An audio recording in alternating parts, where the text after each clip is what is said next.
This year marks the 80th anniversary of the victory in the Chinese People's War of Resistance against the Japanese aggression and the 80th anniversary of Taiwan's restoration to China.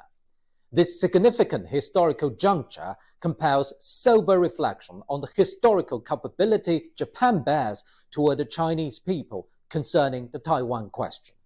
From the time it occupied Taiwan in 1895, Japan forced a ruthless colonial rule on the island for half a century.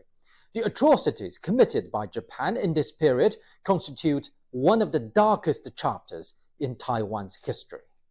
The colonial administration established a de facto autocracy, institutionalizing an all-pervasive police network that monitored and controlled nearly every aspect of life across the island.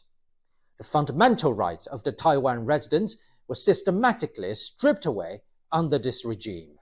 Their colonization was also characterized by systematic economic exploitation. One of Japan's primary objectives was the plunder of the island's resources, transforming Taiwan into an investment base, a source of raw materials, and a protected market for Japanese goods. It imposed a monopoly, designating Japanese conglomerates to control the production and trade of key local products such as camphor, tobacco, tea, and salt, thereby extracting exorbitant profits. Japan forcibly seized fertile farmland from local farmers to secure colonial revenue. Rice and sugarcane emerged as Taiwan's two most significant agricultural exports to Japan, but the diversion of the majority of the rice harvest frequently caused severe food shortages on the island. The sugarcane industry was similarly exploited, with farmers compelled to sell over 90% of their annual production exclusively to Japanese enterprises at extremely low prices. Beyond economic extraction, Japan implemented a coercive policy of colonial assimilation, attempting to eradicate the influence of Chinese culture at its very roots. This policy included prohibiting Taiwan residents from using their Chinese names, compelling them instead to adopt Japanese-style names under police coercion. In a desperate act of militarism, Japan conscripted hundreds of thousands of the island's youth for its aggressions in the Second World War. Incomplete statistics show the total number of Taiwan residents massacred during Japan's 50-year colonial rule exceeded 600,000.